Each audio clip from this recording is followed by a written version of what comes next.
ನಮಸ್ಕಾರ ಎಲ್ಲರಿಗೂ ರಾಶಿ ಕುಕಿಂಗ್ ಚಾನಲ್ಗೆ ಸ್ವಾಗತ. ನಾನು ಮಮತಾ ಬಸವರಾಜ್. ಈ ದಿನ ನಾನು ಹೆಲ್ದಿ ಲಂಚ್ ರೆಸಿಪಿನ ಮಾಡ್ತಾ ಇದ್ದೀನಿ. ಯಾರೆಲ್ಲ ನಮ್ಮ ಚಾನಲ್ನ ಸಬ್ಸ್ಕ್ರೈಬ್ ಮಾಡ್ಕೊಳ್ಳದೆ ನಮ್ಮ ವಿಡಿಯೋನ ನೋಡ್ತಾ ಇದ್ದೀರಾ, ಪ್ಲೀಸ್ ನಮ್ಮ ಚಾನಲ್ನ ಸಬ್ಸ್ಕ್ರೈಬ್ ಮಾಡ್ಕೊಳ್ಳಿ. ಮೊದಲಿಗೆ ನಾನು ಸಾಂಬಾರ್ ರೆಸಿಪಿನ ಮಾಡ್ತಾ ಇದ್ದೀನಿ. ನೋಡಿ, ನಾನು ಕುಕ್ಕರ್ಗೆ 1 ಕಪ್ಪಷ್ಟು ತೊಗರಿಬೇಳೆನ ಹಾಕ್ಕೊಂಡು 1-2 ಸರಿ ಚೆನ್ನಾಗಿ ತೊಳ್ಕೊಂಡಿದ್ದೀನಿ. ಅದಕ್ಕೆ ನಾನು 1 ಲೀಟರಷ್ಟು ನೀರನ್ನು ಹಾಕ್ಕೊಂಡಿದ್ದೀನಿ. ಹಾಗೆ ಒಂದು 4ರಿಂದ 5 ಟೊಮೊಟೊ, ಒಂದು ಅರ್ಧ ಈರುಳ್ಳಿ, 1 ಗೆಡ್ಡೆಯಷ್ಟು ಬೆಳ್ಳುಳ್ಳಿ, ಸ್ವಲ್ಪ ಕರಿಬೇವನ್ನು ಹಾಕ್ಕೊಳ್ತಾ ಇದ್ದೀನಿ. ಹಾಗೆ 1-2 ಆಲೂಗೆಡ್ಡೆನ ಕಟ್ ಮಾಡಿಕೊಂಡು ನೀರಲ್ಲಿ ಹಾಕ್ಕೊಂಡಿದ್ದೆ, ಅದನ್ನು ಕೂಡ ನಾನಿಲ್ಲಿ ಸೇರಿಸ್ಕೊಳ್ತಾ ಇದ್ದೀನಿ. ತುಂಬಾ ಸಿಂಪಲ್ಲಾಗಿ ಈ ಸಾಂಬಾರ್ ರೆಸಿಪಿನ ಮಾಡ್ಕೊಳ್ಬೋದು. ನಿಮಗೆ ಅನ್ನ ಮುದ್ದೆ ತಿನ್ನಲು, ಚಪಾತಿ, ದೋಸೆ, ಇಡ್ಲಿ ಜೊತೆನೂ ತುಂಬಾ ಸೂಪರ್ ಆಗಿರುತ್ತೆ. ತುಂಬಾ ಸಿಂಪಲ್ಲಾಗಿ ಈ ರೆಸಿಪಿನ ಮಾಡ್ಕೊಳ್ಬೋದು. ಇವಾಗ ಇದಕ್ಕೆ 1/4 ಟೀ ಸ್ಪೂನಷ್ಟು ಅರಿಶಿಣ, 1 ಟೇಬಲ್ ಸ್ಪೂನಷ್ಟು ಎಣ್ಣೆನ ಹಾಕ್ಕೊಂಡಿದ್ದೀನಿ. ಸರಿಯಾಗಿ ಒಂದ್ಸರಿ ಮಿಕ್ಸ್ ಮಾಡಿಕೊಂಡು ಮುಚ್ಚಿ 1 ವಿಸಲ್ನ ಕೂಗಿಸ್ಕೊಳ್ಳೋಣ. ಈ ಸಾಂಬಾರು ನಿಮಗೆ ಬೆಳಗ್ಗೆ ಟಿಫಿನ್ಗೂ ತುಂಬಾ ಪರ್ಫೆಕ್ಟ್ ಆಗಿರುತ್ತೆ. ಮಧ್ಯಾಹ್ನ ಲಂಚ್, ನೈಟ್ ಡಿನ್ನರ್ಗೂ ಕೂಡ ತುಂಬಾ ಸೂಪರ್ ಆಗಿರುತ್ತೆ. ಇವಾಗ ನೋಡಿ, ನಾನು 1 ವಿಸಲ್ನ ಕೂಗಿಸ್ಕೊಂಡಿದ್ದಾಗಿದೆ. ನೋಡಿ, ಇವಾಗ ತೊಗರಿಬೇಳೆಲ್ಲ ಚೆನ್ನಾಗಿ ಕುಕ್ ಆಗಿದೆ. ಇವಾಗ ನಾನು ಬೇಯೋದಕ್ಕೆ ಅಂತ ಹಾಕೊಂಡಿದ್ನಲ್ಲ ಟೊಮೊಟೊನ, ಅದನ್ನು ನಾನು ಒಂದು ಬೌಲ್ಗೆ ಎತ್ತಿಟ್ಕೊಳ್ತಾ ಇದ್ದೀನಿ. ಇದನ್ನು ನಾವು ಸ್ಮ್ಯಾಶ್ ಮಾಡಿಕೊಂಡು ಆಮೇಲೆ ಸಾಂಬಾರಿಗೆ ಸೇರಿಸ್ಕೊಳ್ಳೋಣ. ಇವಾಗ ನಾನು ಒಂದು ಪಾತ್ರೆನ ಬಿಸಿ ಮಾಡಲು ಇಟ್ಕೊಂಡಿದ್ದೀನಿ. ಇದಕ್ಕೆ 1-2 ಟೇಬಲ್ ಸ್ಪೂನಷ್ಟು ಎಣ್ಣೆನ ಹಾಕ್ಕೊಳ್ತಾ ಇದ್ದೀನಿ. ನೋಡಿ, ಎಣ್ಣೆ ಬಿಸಿ ಆದಮೇಲೆ 1 ಟೀ ಸ್ಪೂನ್ ಸಾಸಿವೆ, 1 ಟೀ ಸ್ಪೂನ್ ಜೀರಿಗೆನ ಹಾಕ್ಕೊಂಡು ಚಿಟಪಟ ಅಂತ ಸಿಡಿದ ಮೇಲೆ 1-2 ಒಣಗಿರೋ ಮೆಣಸಿನ್ಕಾಯಿನ ಕಟ್ ಮಾಡಿ ಹಾಕ್ಕೊಳ್ತಾ ಇದ್ದೀನಿ. ಹಾಗೆ ಸ್ವಲ್ಪ ಬೆಳ್ಳುಳ್ಳಿನ ಕ್ರಷ್ ಮಾಡಿಕೊಂಡು ನಾನಿಲ್ಲಿ ಹಾಕ್ಕೊಂಡು ಫ್ರೈ ಮಾಡ್ಕೊಳ್ತಾ ಇದ್ದೀನಿ. ನೀವು ಈರುಳ್ಳಿ ಬೆಳ್ಳುಳ್ಳಿ ತಿನ್ನೋದಿಲ್ಲ ಅನ್ನೋದಾದರೆ ನೀವು ಈರುಳ್ಳಿ ಬೆಳ್ಳುಳ್ಳಿನ ಒಗ್ಗರಣೆಗೆ ಸ್ಕಿಪ್ ಮಾಡ್ಕೊಳ್ಬೋದು. ಇವಾಗ 1 ಈರುಳ್ಳಿನ ಸಣ್ಣದಾಗಿ ಕಟ್ ಮಾಡಿಕೊಂಡು ಹಾಕ್ಕೊಳ್ತಾ ಇದ್ದೀನಿ. ಸ್ವಲ್ಪ ಕರಿಬೇವು, ಚಿಟಿಕೆ ಇಂಗು, ಹಾಗೆ ಚಿಟಿಕೆ ಉಪ್ಪನ್ನು ಸೇರಿಸ್ಕೊಂಡು ನಾನು ಈರುಳ್ಳಿನ ಫ್ರೈ ಮಾಡ್ಕೊಳ್ತಾ ಇದ್ದೀನಿ. ಈರುಳ್ಳಿ ಫ್ರೈ ಮಾಡಬೇಕಾದ್ರೆ ಸ್ವಲ್ಪ ಉಪ್ಪನ್ನು ಸೇರಿಸಿ ಫ್ರೈ ಮಾಡ್ಕೊಳ್ಳೋದ್ರಿಂದ ಈರುಳ್ಳಿ ಬೇಗ ಫ್ರೈ ಆಗುತ್ತೆ.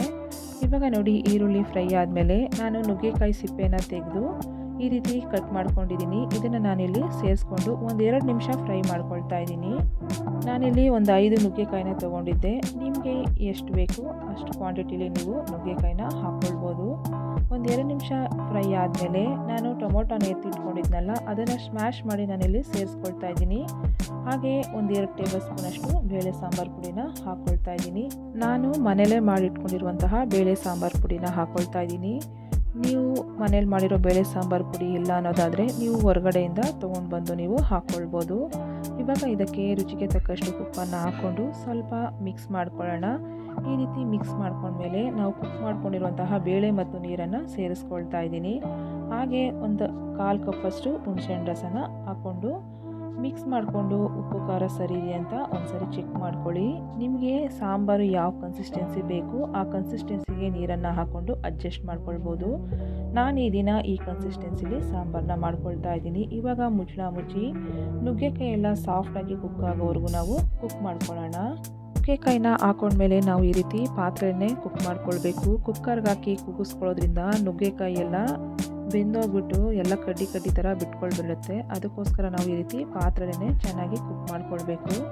ಇವಾಗ ನೋಡಿ, ನಾನು ಒಂದು 10ರಿಂದ 15 ನಿಮಿಷ ಸಾಂಬಾರನ್ನ ಕುಕ್ ಮಾಡ್ಕೊಂಡಿದ್ದೀನಿ. ನೋಡಿ, ನುಗ್ಗೆಕಾಯಿ ಬೆಂದಿದೆ ಅಂತ ಚೆಕ್ ಮಾಡ್ಕೊಳ್ತಾ ಇದ್ದೀನಿ. ನುಗ್ಗೆಕಾಯಿ ಎಲ್ಲ ಚೆನ್ನಾಗಿ ಸಾಫ್ಟಾಗಿ ಬೆಂದಿದೆ.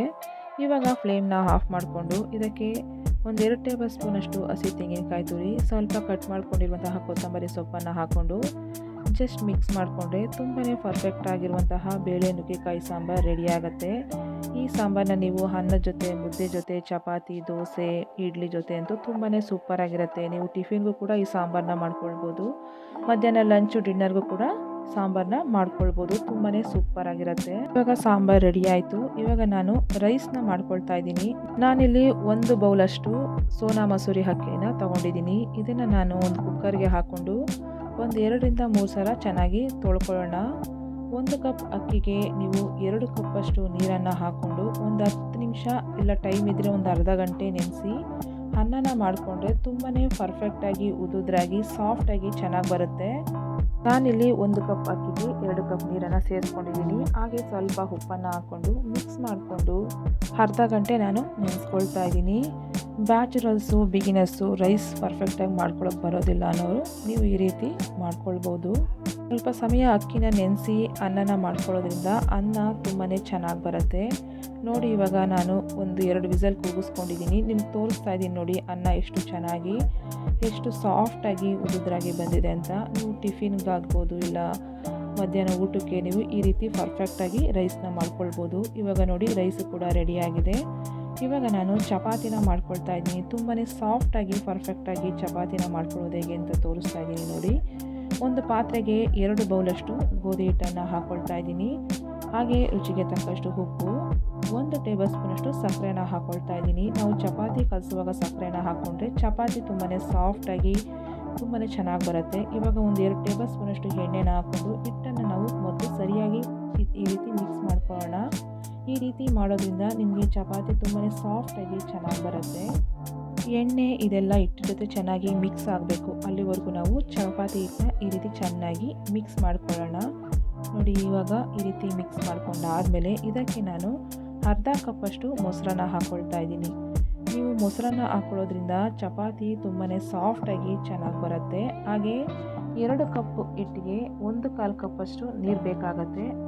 ಸ್ವಲ್ಪನೇ ನೀರನ್ನು ಹಾಕ್ಕೊಂಡು ಸಾಫ್ಟಾಗಿ ನೀವು ಚಪಾತಿ ಹಿಟ್ಟನ್ನ ಕಲಿಸ್ಕೊಳ್ಬೇಕು. ಒಂದೇ ಸಾರಿ ನೀರನ್ನು ಹಾಕ್ಕೊಳ್ಬೇಡಿ, ಸ್ವಲ್ಪನೇ ಹಾಕ್ಕೊಂಡು ನೀವು ಚಪಾತಿ ಹಿಟ್ಟಿನ ಅದಕ್ಕೆ ಕಲಿಸ್ಕೊಳ್ಳಿ. ಚಪಾತಿ ಹಿಟ್ಟನ್ನು ತುಂಬ ಗಟ್ಟಿನೂ ಕೂಡ ಕಲಿಸ್ಕೊಳ್ಬಾರ್ದು, ಹಿಟ್ಟು ಕೈಗಂಟೋ ಥರನೂ ಕಲಿಸ್ಕೊಳ್ಬಾರ್ದು. ನಾವು ಸಾಫ್ಟಾಗಿ ಚಪಾತಿ ಹಿಟ್ಟನ್ನ ಕಲಿಸ್ಕೊಳ್ಬೇಕು. ನೋಡಿ ಈ ರೀತಿ ಚಪಾತಿ ಹಿಟ್ಟನ್ನು ಕಲಿಸ್ಕೊಂಡ್ರೆ ಚಪಾತಿ ಅಂತೂ ತುಂಬಾ ಪರ್ಫೆಕ್ಟಾಗಿ ಸಾಫ್ಟಾಗಿ ಚೆನ್ನಾಗಿ ಬರುತ್ತೆ. ಅದರಲ್ಲೂ ಮೊಸರು ಹಾಕಿರೋದ್ರಿಂದ ಚಪಾತಿ ಅಂತೂ ತುಂಬಾ ಸಾಫ್ಟಾಗಿ ಚೆನ್ನಾಗಿ ಬರುತ್ತೆ. ಇವಾಗ ನೋಡಿ ಇದಕ್ಕೆ ನಾನು 1 ಟೇಬಲ್ ಸ್ಪೂನಷ್ಟು ಎಣ್ಣೆನ ಹಾಕ್ಕೊಂಡು ಸರಿಯಾಗಿ ಒಂದು ಸರಿ ನಾದ್ಕೊಂಡು ನಾವು ಒಂದು ಅರ್ಧ ಗಂಟೆ ಚಪಾತಿ ಹಿಟ್ಟನ್ನು ನೆನೆಸಿಟ್ಕೊಳ್ಳೋಣ. ನಿಮಗೆ ಟೈಮ್ ಇದ್ದರೆ 1 ಅವರ್ ಕೂಡ ನೆನೆಸ್ಕೊಳ್ಬೋದು. ಆವಾಗ ನಿಮಗೆ ಈ ಚಪಾತಿ ಇನ್ನೂ ಚೆನ್ನಾಗಿ ಬರುತ್ತೆ. ನೋಡಿ ಈ ರೀತಿ ಸಾಫ್ಟಾಗಿ ಕಲಿಸ್ಕೊಳ್ಳಿ. ಮೊಸರು ಬದಲು ನೀವು ಹಾಲನ್ನು ಹಾಕಿ ನೀವು ಚಪಾತಿ ಹಿಟ್ಟನ್ನು ಕಲಿಸ್ಕೊಳ್ಬೋದು. ಅದನ್ನು ಕೂಡ ತುಂಬಾ ಸಾಫ್ಟಾಗಿ ಚೆನ್ನಾಗಿ ಬರುತ್ತೆ. ಇವಾಗ ನೋಡಿ ಒಂದು ಅರ್ಧ ಗಂಟೆ ನಾನು ಚಪಾತಿ ಹಿಟ್ಟನ್ನು ನೆನೆಸಿಟ್ಕೊಂಡಿದ್ದಾಗಿದೆ. ಇವಾಗ ನಾನು ಈ ರೀತಿ ಚಪಾತಿ ಒತ್ತೀವಲ್ಲ ಆ ಕಲ್ ಮೇಲೆ ಹಾಕ್ಕೊಂಡು ಈ ರೀತಿ ಸರಿಯಾಗಿ ಒಂದು ಸರಿ ನಾದ್ಕೊಬಿಡೋಣ. ಈ ರೀತಿ ನಾದ್ಕೊಂಡಾದಮೇಲೆ ನಾನು ಚಾಕುವಿನಿಂದ ಒಂದು 2 ಪೀಸ್ ಕಟ್ ಮಾಡ್ಕೊಳ್ತಾ ಇದ್ದೀನಿ. ಇವಾಗ ಕಟ್ ಮಾಡಿಕೊಂಡು ಒಂದು ಪೀಸ್ನ ನಾನು ಎತ್ತಿಟ್ಕೊಳ್ತಾ ಇದ್ದೀನಿ. ಇನ್ನೊಂದು ಪೀಸ್ನ ನಾನು ಸರಿಯಾಗಿ ರೋಲ್ ಥರ ಮಾಡಿಕೊಂಡು ನನಗೆ ಬೇಕಾಗಿರುವಂತಹ ಸೈಜಲ್ಲಿ ಕಟ್ ಮಾಡಿ ಇಟ್ಕೊಳ್ತಾ ಇದ್ದೀನಿ. ಈ ರೀತಿ ನಾವು ರೆಡಿ ಮಾಡಿ ಇಟ್ಕೊಳ್ಳೋದ್ರಿಂದ ನಾವು ಚಪಾತಿನ ತುಂಬಾ ಕ್ವಿಕ್ಕಾಗಿ ಮಾಡ್ಕೊಳ್ಬೋದು. ಮನೆಯಲ್ಲಿ ಒಂದು 10 ಜನ ಇದ್ರೂ ಕೂಡ ನಾವು ಈ ರೀತಿ ರೆಡಿ ಮಾಡಿ ಇಟ್ಕೊಂಡ್ರೆ ಬೇಗ ನಾವು ಚಪಾತಿನ ಮಾಡಿಕೊಡ್ಬೋದು. ತುಂಬಾ ಕ್ವಿಕ್ಕಾಗತ್ತೆ. ನಾವು ಈ ರೀತಿ ನಾವು ಚಪಾತಿ ಹಿಟ್ಟನ್ನು ರೋಲ್ ಮಾಡ್ಕೊಂಡು ರೆಡಿ ಮಾಡಿ ಇಟ್ಕೊಬಿಟ್ರಂತೂ ತುಂಬಾ ಕ್ವಿಕ್ಕಾಗಿ ನಾವು ಚಪಾತಿನೆಲ್ಲ ಮಾಡ್ಕೊಳ್ಬೋದು. ಇವಾಗ ನೋಡಿ ನಾನು ಮುಂದೆ ಉಂಡೆನ ಲಟ್ಟಿಸ್ಕೊಳ್ತಾ ಇದ್ದೀನಿ. ನಾನು ಚಪಾತಿನ ಸಿಂಗಲ್ ಲೇಯರಲ್ಲೇ ಲಟ್ಟಿಸ್ಕೊಳ್ತಾ ಇದ್ದೀನಿ. ನೀವು ಬೇಕಿದ್ದರೆ ಫೋಲ್ಡ್ ಮಾಡಿಕೊಂಡು ಲಟ್ಟಿಸ್ಕೊಳ್ಬೋದು. ನಿಮಗೆ ಯಾವ ರೀತಿ ಈಸಿ ಅನಿಸುತ್ತೋ, ನಿಮ್ಗೆ ಯಾವ ರೀತಿ ಬೇಕು ಅನಿಸುತ್ತೋ ನೀವು ಆ ರೀತಿ ಚಪಾತಿ ಹಿಟ್ಟನ್ನು ಲಟ್ಟಿಸ್ಕೊಂಡು ಚಪಾತಿನ ಮಾಡ್ಕೊಳ್ಬೋದು. ನಾನು ಈ ದಿನ ಸಿಂಗಲ್ ಲೇಯರಲ್ಲೇ ಚಪಾತಿನ ಮಾಡ್ಕೊಳ್ತಾ ಇದ್ದೀನಿ. ಈ ರೀತಿ ಒಮ್ಮೆ ನೀವು ಚಪಾತಿನ ಮಾಡ್ಕೊಳ್ಳಿ. ಚಪಾತಿ ಅಂತೂ ತುಂಬಾ ಸಾಫ್ಟಾಗಿ ಚೆನ್ನಾಗಿ ಬರುತ್ತೆ. ನೀವು ಜಾಸ್ತಿ ಸಮಯ ಇಟ್ಟರು ಚಪಾತಿ ತುಂಬಾ ಸಾಫ್ಟಾಗಿ ಚೆನ್ನಾಗಿರುತ್ತೆ. ನೋಡಿ ಚಪಾತಿನ ಲಟ್ಟಿಸ್ಕೊಂಡ್ಮೇಲೆ ನಾನು ಈ ಕಡೆ ಹೆಂಚನ್ನು ಬಿಸಿ ಮಾಡಿ ಇಟ್ಕೊಂಡಿದ್ದೆ. ಇವಾಗ ನಾನು ಅದರ ಮೇಲೆ ಚಪಾತಿನ ಹಾಕ್ಕೊಂಡು ಬೇಯಿಸ್ಕೊಳ್ತಾ ಇದ್ದೀನಿ. ಮೀಡಿಯಮ್ ಟು ಲೋ ಫ್ಲೇಮ್ನಲ್ಲೇ ಚಪಾತಿನ ಬೇಯಿಸ್ಕೊಳ್ಬೇಕು. ನೋಡಿ ಚಪಾತಿ ಹಾಕಿದ ತಕ್ಷಣ ಮೇಲೆ ಎಣ್ಣೆನ ಹಾಕ್ಕೊಳ್ಬಾರ್ದು. ಒಂದು ಕಡೆ ಸ್ವಲ್ಪ ಬೆಂದು ಬಬಲ್ಸ್ ಥರ ಬಂದಮೇಲೆ ತಿರುವಾಕೊಂಡು ನೀವು ಎಣ್ಣೆ ಹಾಕ್ಕೊಂಡು ಬೇಯಿಸ್ಕೊಳ್ಳಿ. ಆಮೇಲೆ ಮತ್ತೆ ಇನ್ನೊಂದು ಕಡೆ ಎಣ್ಣೆ ಅಥವಾ ತುಪ್ಪನ ಹಾಕ್ಕೊಂಡು ನೀವು ಚಪಾತಿನ ಬೇಯಿಸ್ಕೊಳ್ಳೋದ್ರಿಂದ ಚಪಾತಿ ಚೆನ್ನಾಗಿ ಉಬ್ಬಿ ಚೆನ್ನಾಗಿ ಬರುತ್ತೆ. ನೋಡಿ ನಾನು ಒತ್ಕೊಂಡಿರೋದು ಸಿಂಗಲ್ ಲೇಯರ್ ಆಗಿದ್ದು ಎಷ್ಟು ಚೆನ್ನಾಗಿ ಉಬ್ಬಿ ಬರ್ತಾ ಇದೆ ಅಂತ ಚಪಾತಿ. ನೀವು ಕೂಡ ಈ ರೀತಿ ಒಮ್ಮೆ ಮಾಡ್ಕೊಳ್ಳಿ, ತುಂಬಾ ಚೆನ್ನಾಗಿ ಬರುತ್ತೆ. ತುಂಬಾ ಪರ್ಫೆಕ್ಟಾಗೂ ಕೂಡ ಇರುತ್ತೆ. ನಿಮಗೆ ಚಪಾತಿನ ಮಕ್ಕಳು ಲಂಚ್ ಬಾಕ್ಸ್ಗೆ ಹಾಕ್ತಿದ್ರೆ ನೀವು ತುಂಬ ಸಮಯ ಚಪಾತಿ ಸಾಫ್ಟಾಗಿರಬೇಕು ಅನ್ನೋದಾದರೆ ಚಪಾತಿಗೆ ಸ್ವಲ್ಪ ತುಪ್ಪನ ಸವರಿ ಮಕ್ಕಳು ಲಂಚ್ ಬಾಕ್ಸ್ಗೆ ಹಾಕಿ. ಆವಾಗ ಚಪಾತಿ ಬೇಗ ಗಟ್ಟಿಯಾಗೋದಿಲ್ಲ, ಸಾಫ್ಟಾಗಿ ಚೆನ್ನಾಗಿರುತ್ತೆ. ಇವಾಗ ಈ ರೀತಿ ಬಿಸಿ ಬಿಸಿಯಾಗಿ ಚಪಾತಿನ ಮಾಡಿಕೊಂಡು ನಿಮ್ಗೆ ಇಷ್ಟ ಇರೋ ಪಲ್ಯ ಸಾಂಬಾರ್ ಜೊತೆ ತಿಂತಾ ಇದ್ದಂತೂ ತುಂಬಾ ಸೂಪರಾಗಿರುತ್ತೆ. ಇವಾಗ ನೋಡಿ ಚಪಾತಿನೂ ಎಲ್ಲ ಮಾಡ್ಕೊಂಡಿದ್ದಾಗಿದೆ. ಈಗ ನಾನು ಹೆಸರುಬೇಳೆ ಲಡ್ಡನ್ನ ಮಾಡ್ಕೊಳ್ತಾ ಇದ್ದೀನಿ. ನಾನಿಲ್ಲಿ ಒಂದು ಬಾಣಲೆನ ಬಿಸಿ ಮಾಡಲು ಇಟ್ಕೊಂಡಿದ್ದೀನಿ. ಬಾಣಲೆ ಬಿಸಿ ಆದಮೇಲೆ 1 ಕಪ್ಪಷ್ಟು ಹೆಸರುಬೇಳೆನ ಹಾಕ್ಕೊಂಡು ಐ ಫ್ಲೇಮ್ನಲ್ಲಿ ಸ್ವಲ್ಪ ಕಲರ್ ಚೇಂಜ್ ಆಗೋವರೆಗೂ ಫ್ರೈ ಮಾಡ್ಕೊಳ್ಬೇಕು. ತುಂಬ ರೋಸ್ಟ್ ಮಾಡ್ಕೊಳ್ಬಾರ್ದು. ಸ್ವಲ್ಪ ಘಮ ಬರೋವರೆಗೂ ನಾವು ಹೆಸರುಬೇಳೆನ ಫ್ರೈ ಮಾಡಿಕೊಂಡ್ರೆ ಸಾಕು. ಈ ಲಡ್ಡು ಅಂತೂ ತುಂಬಾ ಟೇಸ್ಟಿಯಾಗಿರುತ್ತೆ. ಹಾಗೆ ತುಂಬಾ ಪ್ರೋಟೀನ್ ಇರುವಂತಹ ಲಡ್ಡು ಇದು. ಮಕ್ಳಿಗಂತೂ ಮಾಡಿಕೊಡಿ ಈ ಥರ ಲಡ್ಡನ್ನು. ತುಂಬಾ ಹೆಲ್ದಿನೂ ಕೂಡ ಹೌದು. ಇವಾಗ ನೋಡಿ ಫ್ರೈ ಮಾಡ್ಕೊಂಡಿದ್ದಾಗಿದೆ. ಹೆಸರುಬೇಳೆ ಸ್ವಲ್ಪ ತಣ್ಣಗಾದ್ಮೇಲೆ ಮಿಕ್ಸಿ ಜಾರ್ಗೆ ಹಾಕ್ಕೊಂಡು ನೈಸಾಗಿ ಪೌಡರ್ ಮಾಡ್ಕೊಳ್ಬೇಕು. ಇವಾಗ ನಾನು ಹೆಸರುಬೇಳೆನ ಮಿಕ್ಸಿ ಜಾರ್ಗೆ ಹಾಕ್ಕೊಂಡು ಪೌಡರ್ನ ಮಾಡ್ಕೊಂಡಿದ್ದೀನಿ. ನೋಡಿ ಈ ರೀತಿ ನೈಸಾಗಿ ಪೌಡರ್ನ ಮಾಡ್ಕೊಳ್ಬೇಕು. ಪೌಡರ್ನ ಮಾಡ್ಕೊಂಡ್ಮೇಲೆ ನೀವು ಒಂದ್ಸರಿ ಜರಡಿ ಹಿಡ್ಕೊಳ್ಳಿ. ನೋಡಿ ಈ ರೀತಿ ತರಿ ಬಂದಿದ್ದನ್ನ ನೀವು ತೆಗೆದಾಕ್ಬಿಟ್ಟು ಈ ರೀತಿ ಹಿಟ್ಟನ್ನು ಜರಡಿ ಇಟ್ಕೊಳ್ಳಿ. ಇವಾಗ ನಾನು ಒಂದು ಬಾಣಲೆನ ಬಿಸಿ ಮಾಡಲು ಇಟ್ಕೊಂಡಿದ್ದೀನಿ. ನೋಡಿ ಇವಾಗ ಇದಕ್ಕೆ ನಾನು 4 ಟೇಬಲ್ ಸ್ಪೂನಷ್ಟು ತುಪ್ಪನ ಹಾಕ್ಕೊಳ್ತಾ ಇದ್ದೀನಿ. ನಿಮಗೆ ಇನ್ನೂ ತುಪ್ಪ ಸ್ವಲ್ಪ ಜಾಸ್ತಿ ಬೇಕು ಅಂದರೆ ಹಾಕ್ಕೊಳ್ಬೋದು. ತುಪ್ಪ ಚೆನ್ನಾಗಿ ಬಿಸಿ ಆದಮೇಲೆ ನಾವು ಮಾಡಿಟ್ಕೊಂಡಿರುವಂತಹ ಹೆಸರುಬೇಳೆ ಹಿಟ್ಟನ್ನು ಸ್ವಲ್ಪನೇ ಈ ರೀತಿ ಹಾಕ್ಕೊಳ್ಬೇಕು. ಹಾಕ್ಕೊಂಡ್ಮೇಲೆ ಮೀಡಿಯಮ್ ಫ್ಲೇಮ್ನಲ್ಲೇ ನಾವು ಚೆನ್ನಾಗಿ ಫ್ರೈ ಮಾಡ್ಕೊಳ್ಬೇಕು. ಅಂದರೆ ಇದು ಸ್ವಲ್ಪ ಹೆಸರುಬೇಳೆ ಹಿಟ್ಟು ಕಲರ್ ಚೇಂಜ್ ಆಗಬೇಕು, ಅಲ್ಲಿವರೆಗೂ ನಾವು ಚೆನ್ನಾಗಿ ಫ್ರೈ ಮಾಡ್ಕೊಳ್ಬೇಕು. ನಿಮಗೇನಾದರೂ ಗ್ಯಾಸ್ಟ್ರಿಕ್ ಸಮಸ್ಯೆ ಇದ್ದರೆ ಈ ರೀತಿ ಹೆಸರುಬೇಳೆಯಿಂದ ಲಡ್ಡನ್ನು ಮಾಡಿಕೊಂಡು ಡೈಲಿ ಒಂದೊಂದು ಲಡ್ಡನ್ನು ತಿನ್ನೋದ್ರಿಂದ ಆದಷ್ಟು ನಿಮ್ಮಲ್ಲಿರುವಂತಹ ಗ್ಯಾಸ್ಟ್ರಿಕ್ ಸಮಸ್ಯೆ ಕಡಿಮೆ ಆಗುತ್ತೆ. ಮಕ್ಕಳಿಗೂ ಕೂಡ ಈ ರೀತಿ ಹೆಸರುಬೇಳೆಯಿಂದ ಲಡ್ಡನ್ನು ಮಾಡಿ ಡೈಲಿ ಕೊಡಿ. ತುಂಬಾ ಆರೋಗ್ಯಕರವಾಗಿರುತ್ತೆ. ಇದರಲ್ಲಿ ಯಥೇಚ್ಛವಾಗಿ ಪ್ರೋಟೀನ್ ಅಂಶ ಇರೋದ್ರಿಂದ ತುಂಬಾ ಒಳ್ಳೆಯದು. ನೋಡಿ ಇವಾಗ ಇಷ್ಟು ಫ್ರೈ ಮಾಡಿಕೊಂಡ್ರೆ ಸಾಕು. ಇವಾಗ ಫ್ಲೇಮ್ನ ಆಫ್ ಮಾಡಿಕೊಂಡು ಇದಕ್ಕೆ 1 ಟೀ ಸ್ಪೂನಷ್ಟು ಹಾಲನ್ನು ಹಾಕ್ಕೊಂಡು ಮಿಕ್ಸ್ ಮಾಡಿ ಇದು ತಣ್ಣಗಾಗಲು ಬಿಡಬೇಕು.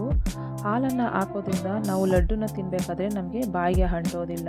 ಇವಾಗ ನೋಡಿ ನಾನು ಸ್ವಲ್ಪ ಹಾಲನ್ನು ಹಾಕ್ಕೊಂಡು ಮಿಕ್ಸ್ ಮಾಡಿಕೊಂಡು ಇದು ತಣ್ಣಗಾಗಲು ಬಿಡ್ತಾ ಇದ್ದೀನಿ. ನೋಡಿ ಇವಾಗ ಇದು ಚೆನ್ನಾಗಿ ತಣ್ಣಗಾಗಿದೆ. ಇದಕ್ಕೆ ನಾನು 1 ಕಪ್ ಹೆಸರುಬೇಳೆಗೆ 3/4 ಕಪ್ಪಷ್ಟು ಬೆಲ್ಲನ ಈ ರೀತಿ ತುರಿದು ಇಟ್ಕೊಂಡಿದ್ದೀನಿ. ಬೆಲ್ಲ ಈ ರೀತಿ ನೈಸಾಗಿ ತುರಿದು ಇಟ್ಕೊಳ್ಬೇಕು. ಗಂಟು ಥರ ಎಲ್ಲ ಇರಬಾರ್ದು. ಇವಾಗ ನಾವು ಇದ್ರ ಜೊತೆ ನಾವು ಸರಿಯಾಗಿ ಮಿಕ್ಸ್ ಮಾಡ್ಕೊಳ್ಳೋಣ.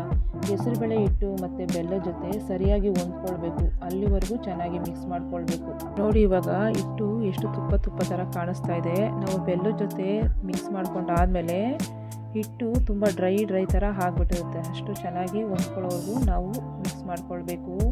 ನಾವಿಲ್ಲಿ ಯಾವುದೇ ರೀತಿ ಪಾಕನ ಮಾಡ್ಕೊಂಡಿಲ್ಲ, ಆದ್ರೂ ಕೂಡ ಲಡ್ಡು ಎಷ್ಟು ಚೆನ್ನಾಗಿ ಬರುತ್ತೆ ಅಂತ ನೋಡಿ. ಇವಾಗ ಮಿಕ್ಸ್ ಮಾಡ್ಕೊಂಡಾದ್ಮೇಲೆ ನೋಡಿ ಈ ರೀತಿ ನಿಮಗೆ ಯಾವ ಗಾತ್ರದಲ್ಲಿ ಬೇಕೋ ಆ ಗಾತ್ರದಲ್ಲಿ ಲಡ್ಡುನ ಕಟ್ಕೊಳ್ಬೋದು. ತುಂಬಾ ಸೂಪರಾಗಿರುತ್ತೆ. ಟೇಸ್ಟ್ ಅದು ತುಂಬಾ ಚೆನ್ನಾಗಿರುತ್ತೆ. ಹಾಗೆ ತುಂಬಾ ಆರೋಗ್ಯಕರವಾಗಿರುತ್ತೆ. ನೀವು ಕೂಡ ಈ ರೀತಿ ಲಡ್ಡುನ ಮಾಡ್ಕೊಳ್ಳಿ. ಹೇಗೆ ಬಂತು ಅಂತ ನನಗೆ ಕಮೆಂಟ್ಸ್ನಲ್ಲಿ ತಿಳಿಸಿ. ನೋಡಿ ಇವಾಗ ಲಡ್ಡು ಎಷ್ಟು ಚೆನ್ನಾಗಿ ಬಂದಿದೆ. ಇದೇ ರೀತಿ ನಾವು ಎಲ್ಲ ಲಡ್ಡುನ ಮಾಡ್ಕೊಳ್ಳೋಣ. ನಾನು 1 ಕಪ್ ಹೆಸರುಬೇಳೆನ ತೊಗೊಂಡಿದ್ದೆ. ಅದಕ್ಕೆ ಒಂದು 7 ಲಡ್ಡಷ್ಟು ಆಗಿದೆ. ನೋಡಿ ಇವಾಗ ಇದೇ ರೀತಿ ನಾನು ಎಲ್ಲ ಲಡ್ಡನ್ನು ಮಾಡಿಟ್ಕೊಂಡಿದ್ದೀನಿ. ತುಂಬಾ ಆರೋಗ್ಯಕರವಾದಂತಹ ತುಂಬಾ ಯಥೇಚ್ಛವಾಗಿ ಪ್ರೋಟೀನ್ ಇರುವಂತಹ ಹೆಸರುಬೇಳೆ ಲಡ್ಡು ರೆಡಿಯಾಗಿದೆ. ಮಧ್ಯಾಹ್ನ ಲಂಚ್ಗೆ ಈ ರೀತಿ ಆರೋಗ್ಯಕರವಾದಂತಹ ಯಾವುದಾದ್ರು ಸ್ವೀಟ್ ರೆಸಿಪೀಸ್ ಇದ್ದರೆ ಊಟ ತುಂಬಾ ಪರಿಪೂರ್ಣ ಅಂತಲೇ ಹೇಳ್ಬೋದು. ಇವಾಗ ನೋಡಿ ಲಡ್ಡುನು ಕೂಡ ರೆಡಿಯಾಗಿದೆ.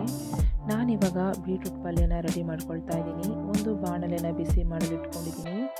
ಇದಕ್ಕೆ ಒಂದು 2 ಟೇಬಲ್ ಸ್ಪೂನಷ್ಟು ಎಣ್ಣೆನ ಹಾಕ್ಕೊಂಡು ಎಣ್ಣೆ ಬಿಸಿ ಆದಮೇಲೆ 1 ಟೀ ಸ್ಪೂನ್ ಸಾಸಿವೆ, 1 ಟೀ ಸ್ಪೂನ್ ಜೀರಿಗೆನ ಹಾಕ್ಕೊಂಡು ಚಿಟಪಟ ಅಂತ ಸಿಡಿದ್ಮೇಲೆ 1 ಟೇಬಲ್ ಸ್ಪೂನ್ ಕಡಲೆಬೇಳೆ, 1 ಟೇಬಲ್ ಸ್ಪೂನ್ ಉದ್ದಿನಬೇಳೆನ ಹಾಕ್ಕೊಂಡು ಲೈಟ್ ಬ್ರೌನ್ ಕಲರ್ ಆಗೋವರೆಗೂ ಫ್ರೈ ಮಾಡ್ಕೊಳ್ಳೋಣ. ಆದಷ್ಟು ಮೀಡಿಯಮ್ ಫ್ಲೇಮ್ನಲ್ಲೇ ಫ್ರೈ ಮಾಡ್ಕೊಳ್ಳಿ.